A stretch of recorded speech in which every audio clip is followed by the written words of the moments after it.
Hello, you wonderful people, and welcome to another episode of Super Fantify. This being a show where I talk about TV shows of the supernatural, fantasy, and or science fictional genre. For today's episode, I'm going to talk about my gift level 9,999 Unlimited Gacha Season 1, Episode 8. A lot of really interesting things went down in this episode, so let's break it down. So we opened up a little bit. Obviously, it's Sasha, happy, everything between her and Mikhail, the wedding. It's not too far off, but it's somewhat soon. And like I guess her attendee or right hand attendant, whatever, maid or whatever, it's kind of like, oh, you need to be a little more okay with like about like, you know, don't treat it like the wedding's so far away. You don't want to, you know, gain too much weight you can't fit in your dress. But then the yada yada yada, a human is being whipped for dropping some stuff, and now they're just looking like, oh, disgusting humans, yada yada yada, all the hateful bigotry stuff. And then lo and behold, I wasn't expecting Light to do this, to like mind F with her this early on, but like presenting himself, and she immediately knows him, doesn't see him from the front, but just sees him from the back, and she chases after him. She's like, no, it can't be Light, it can't be Light. And then he disappears. She's like, oh God, it's part of my imagination. And then she sees a note from him being like, yep, I'm still alive. And in that moment, she has to deal with Light herself, because she's like, if it gets out that Light's still alive, she gained so much. She got adopted into a count's family, her whole wedding to Mikhail, all the money she's gotten, the prestige she's gained is from killing Light, the reward she got for killing Light. So all that can be taken away and will be taken away. She'll be stripped of everything. She'll lose everything that she's gained in these years if it turns out that Light's alive. So she doesn't have many people she can turn to. The easiest thing would be like, hey, let's use the White Knights, but I can't let them find out about Light because that would put me in the same position. So she has to handle it herself. So that's the real psychological warfare of knowing like, hey, I'm still alive. This thing that you thought was dealt with over 3 years ago, nah, I'm still here. And I have the potential to destroy everything that you've built up, and that nervousness of anyone else finding out about Light before you can deal with it. And even have Light and Ellie nearby looking at it. It's like, oh yeah, I can't wait for her to kind of twist and twirl. And it's just like, Ellie's like, I can't wait to make her suffer for what she did to you. So it's like, right, let's put it in action like all they've been planning. Because it's interesting, because this is going to stretch over the course of a couple episodes in totality. It's going to start with Sasha, but I'm sure it's going to trickle over to the White Knights and to the Elf Kingdom as a whole. Well, Queendom as a whole. But we'll see. Because, what was his name? Garo? Like the wolf, the wolf guy from like episode 3. Like he was wrapped up in one episode, but that was pretty simple. At least this has been a very long plan that they've been planning out. I guess they've only been doing like one at a time. Like, and I brought it up too that I was so curious, like going after Garo with his whole thing of like, Light made it clear, like, I went after you first because your ability is, you're the one that can basically judge. You have a gut feeling of whether the success of something, or whether it's too dangerous or not, or whether something will follow through. So I needed, you know, I was curious, and your gut feeling telling me like, oh, like what I want to do is going to go through. So that's why he was first. Sasha, I think it's a lot more personal with her than anyone else. So that's why she's next on the list. But I wonder, is there a methodical planning? And I brought this up early in the season too because of the Garo, but is there like a methodic planning of which way you're going after them?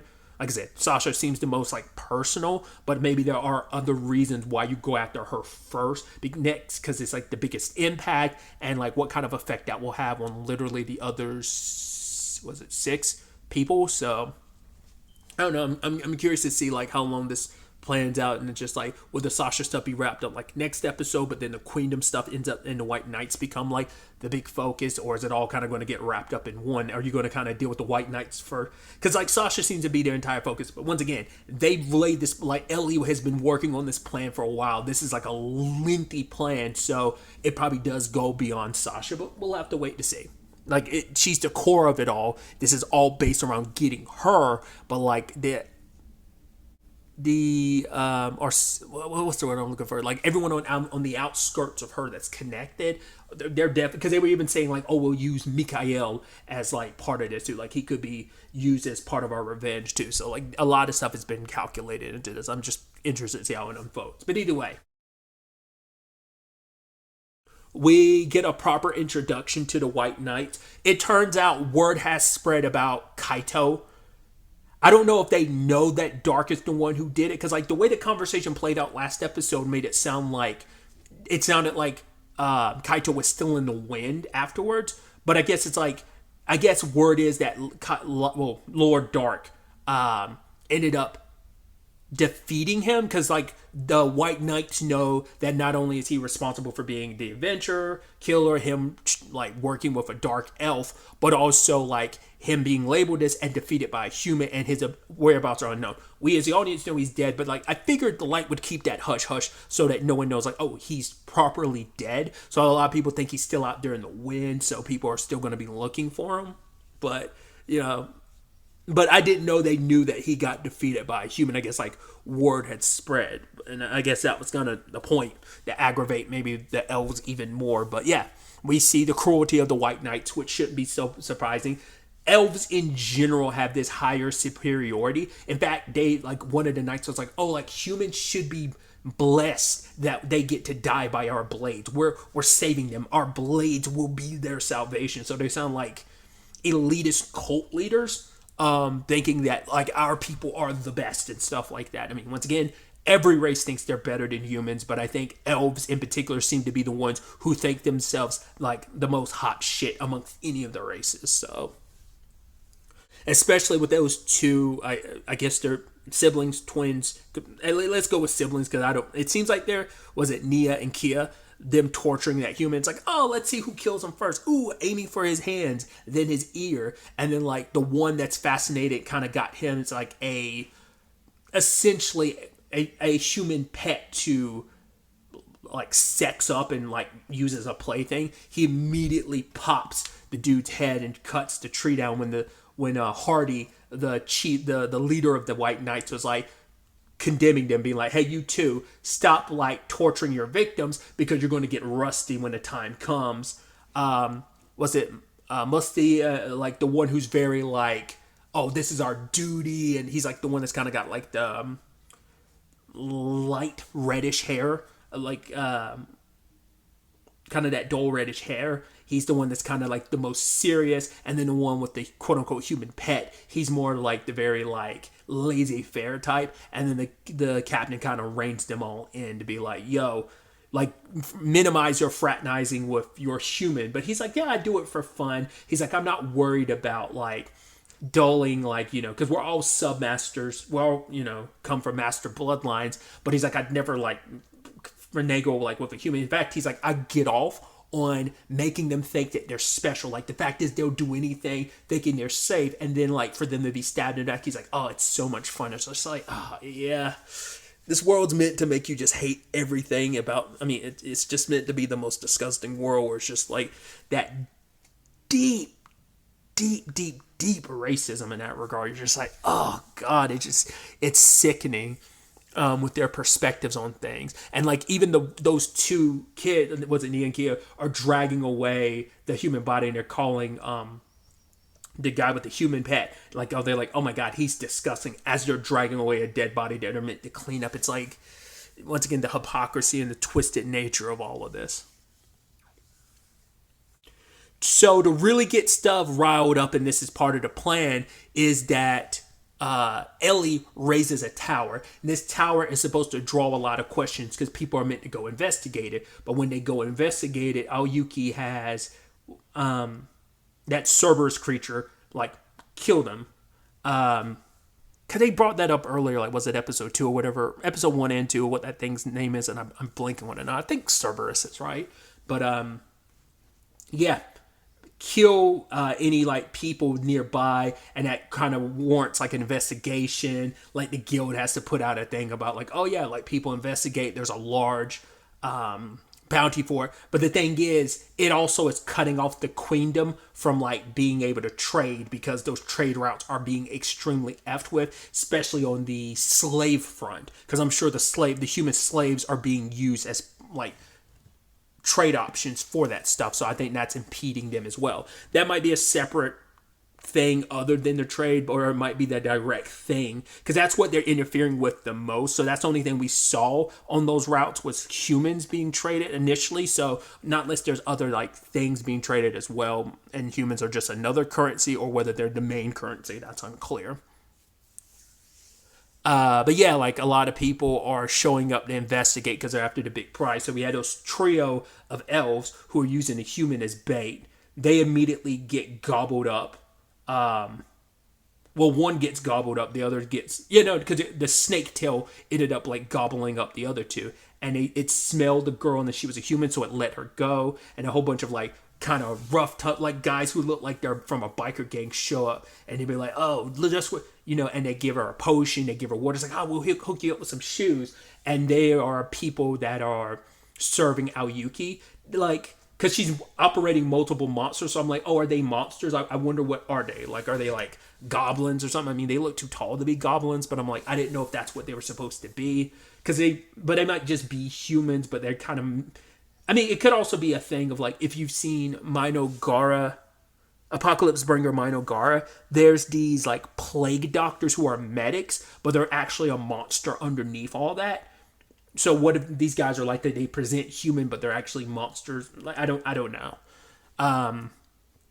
But yeah, they're serving out Yuki, and Ellie's like, "Oh, are you really okay? Controlling all of these monsters at once? Is that taking a toll on you?" And Ellie's looking at this as like, "Well, this is a test to see whether we really know right from wrong in regards of like how far we're willing to go. Like, are we willing to like fully dedicate ourselves to following our master's orders and stuff?" And in fact, Ellie's trying to use this as an opportunity to understand their master even more. But Aoyuki is like, you think too much. The fact of the matter is, we are object to our master. We are meant to serve him and love him and adore him and be adored by him, by his side. We are meant to go into the fire and burn, and even our ashes can be of use to him. That's all we are to him, nothing more. We do what he asks us to do. We don't question it.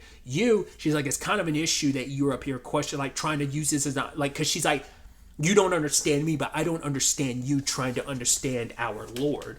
And Ellie's and her kind of have a back and forth, and even to the point how Yuki was kind of like, "Oh, I wonder what it's going to be like. What would it mean like?" Because she's like, anyone that questions our Lord or doesn't follow his orders all the way through, I will just kill them. In fact, you questioning him and stuff like that, being inquisitive, trying to understand him. She's coming from the perspective, I think she loves him so much, she's trying to understand him to get closer to him. But it's like, no. That's not what we're here for. We are means to an end for him. And yes, we serve our purpose, but that's all it is. That's all we are to him. And she's content with that being what they are. Ellie is coming from the perspective of she wants to be more. And so that lends itself to this like disagreement between them. And I think this is also the first time, because Aoyuki refers to them as, we're the, what would happen if one of the 4 nines disappeared? I was like, oh, that's how you refer to yourself. So I was like, oh, that's interesting. Obviously, there's double layers to that. I mean, at the heart of it is because they are literally level 9,999, 4 nines. But then there's also 4 of them, but I'm sure it leans more towards the whole level thing. But it does have a double meaning to it. But I'm sure it's like, even if there was less of them, they still be the 4 nines. But still, I was just like, oh.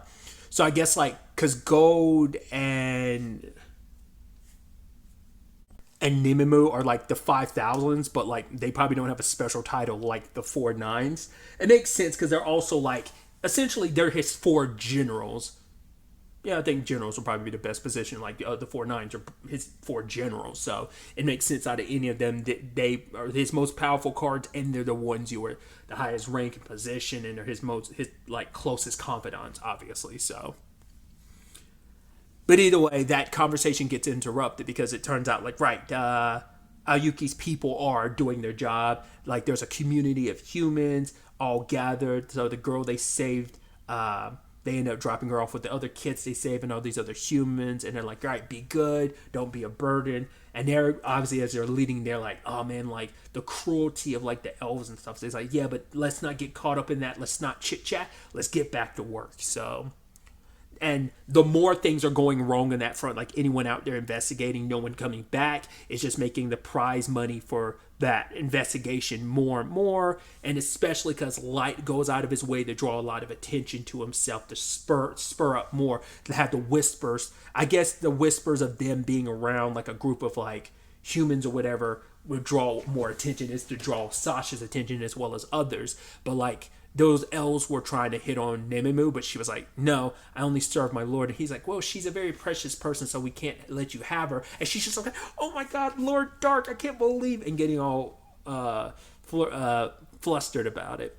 But then like Light uses like a thunder spell to like scare the elves off and put them in their place and walks away. He's like, right, we're drawing more and more attention. They're like, and the whispers are spreading because they're like, oh, those are those guys. Like, oh, we thought they were in that region they were in previously, but no, it seems like they've made their way here as well. So, all part of the plan.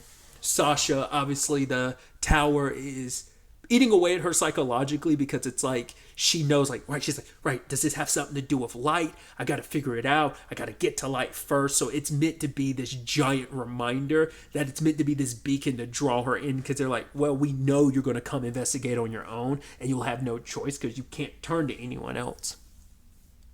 Along with all of that, we also get a little peek into like the hierarchy of the queendom, where we find out that the head of the White Knights, Hardy, is the queen's son. So he has a lot of leeway, and there's some infighting between, I think they said, like, right, the Hardy is more conservative, and then there's like a minister who is very reformative. Not in the sense of like, oh, he's all about, I mean, from what we've seen, I feel like there would have been more dialogue associated with this if he was very much like reformative of like, oh yeah, like the elven people and their relations with other like tribes and races. I'm like, no, he's just all about making it so that the elven people aren't under a queendom. Whether it's a democracy or a republic, he's just trying to like demolish the monarchy. And Hardy's kind of worried about that, but his mom isn't, because she's like, oh, as long as you're around, he kind of won't be able to do anything. Which you're kind of like, well, that's foreshadowing death flag on him, because like, he's definitely going to bite the dust. Question is, when and under what circumstances? Who's going to come crumbling down first? Like her, like without Hardy around, which is like the main defense force, like it probably will allow a coup to happen, and that could be how the queen ends up dying in that regard. Without her son around and the White Knights, who are like, they have so much power and sway, especially because Hardy is her son. So it's like you can't really go against the queen while Hardy's there, and Hardy's kind of they've got each other's back. So like that's an impenetrable wall to get through. But if he's removed, that kind of leaves so much leeway to get to the queen. So either you're able to talk her down and convince her to go your way, or you just, like I said, you just snatch her throne from her and burn it all to the ground. I mean, hell, Light himself might burn it all to the ground. Like I said, Sasha's his focus, but I still don't know what role the Elven Queendom plays into it in its totality. So, they also talk about a legend of a Dark Lord, and they're worried that the tower might be a sign of the Dark Lord returning, because the minister wants to send out the White Knights to investigate, but then Hardy's like, no, like, why basically take a good sword and put it in some muddy water? Basically, a dull sword can get the job done.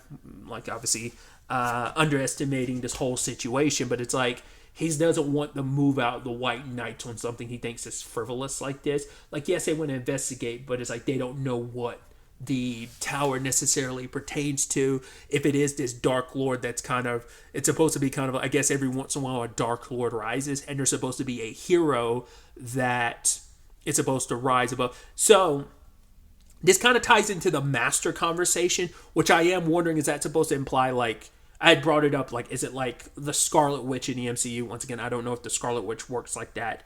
I know that's her name in the comics, but I don't think it works the same way, like the way they set it up, where it's like, it's a title that comes around in like every 1,000 years. Like, there's a witch born that is the Scarlet Witch. So the master is supposed to be like, yes, they all stem from masters in like the, I mean, it could just be like one master had like bastard children, like children with all these different other elves, and that's where the respective bloodlines come into place with the White Knights, with them being submasters. But, you know, maybe there is, every so often, there's only one master, because they went out of their way to be like, going to Light. I don't know how they knew that he was the one that potentially was a master, but they specifically know that the master was going to be amongst the humans. So I didn't even think about it, but it could be on Avatar rules, where every cycle it goes through the races. So like, it just happens to be like, you know, like the Aang in this situation, where it's like, hey, the Avatar this cycle is an airbender, and then the next cycle ends up being a waterbender, so on and so forth, you know. So because their plan with the master amongst the humans, it's like whoever it is, and the hero that will rise up will most likely be a master amongst the humans. So their plan is either we kill them, because they could also be your undoing. Because I guess if they rise up to become like the hero, that could complicate things with the L's position. But also you have to be wary of the Dark Lord itself. And then there's also the element of they were hoping like, well, if we kill them, we can kill the hero and nip it in the bud, or we can get them to join or win them over to kind of fight for us, which is so interesting considering like it's funny because it seems like Light, obviously being both light and representing himself as dark, and there being a Dark Lord and there being this light hero, and here is like he is a flip of the coin on whether he can be this world's salvation and save it, make it better, or he could just once again burn it to the effing ground. So just interesting, the conundrum there. So I'm curious to see how that all shakes up and plays out. I wonder who are the people they are going to send out. Like, since the White Knights aren't going to get active, who is the person they're going to send out to deal with things? We'll have to wait to see. They were increasing the reward, so it's probably like any other adventurer that's kind of going to be drawn by the money to send them out to be sacrificed. Even though there are people like, it just seems too good to be true, and I'm just like, I'm not willing to I don't have a death wish, so some people are bailing out, but the higher that price and reward goes, the more people are just going to be willing to take a shot. It's too much money to pass up, right? And then finally, the episode ends with Sasha showing up there because I guess she figured, because once again, the human rumors probably drew her there. And she's like, "You're Light, aren't you? Show me your face." He's like, "Sorry, I can't. The burns on my face." She's like, "Shut up," and slaps the mask off his face. Immediately, I'm like, he's going to use some kind of card to change his face. So he's not going to look like Light just to screw with her even more, just to make her more paranoid. I don't know. Maybe he'll just keep it up front and be like, "No, it is me." But like the fact is he went out of his way to still hide his identity, not reveal it to her, means he's going to wait for the more opportune time to properly reveal himself. It was actually interesting because I just thought about that. It's kind of like the, I keep going back to the parallels because there's a lot of parallels, like Redo of Healer.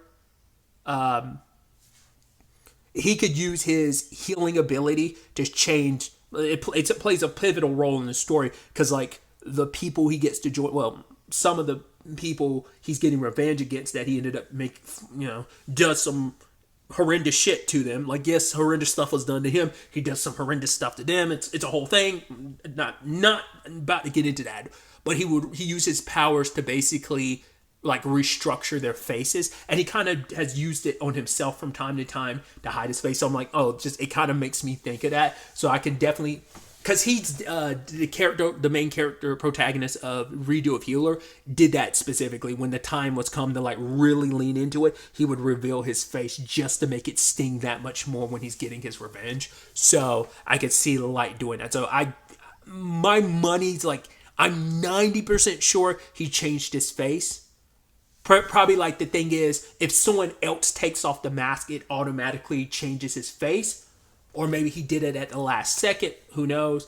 But I'm leaving it open, that 10% window where it's like, oh, it's actually his face. But I'm like, I doubt it. Because once again, why would he bother wearing the mask if that was the case? Like, he's waiting for the opportune time to reveal himself. Because the longer she goes without finding Light, the more desperate and paranoid she gets. And that's why because the more paranoid she is, the more likely she is to fall into your trap. And it's just, like I say, it's psychological warfare to drive her anxiety and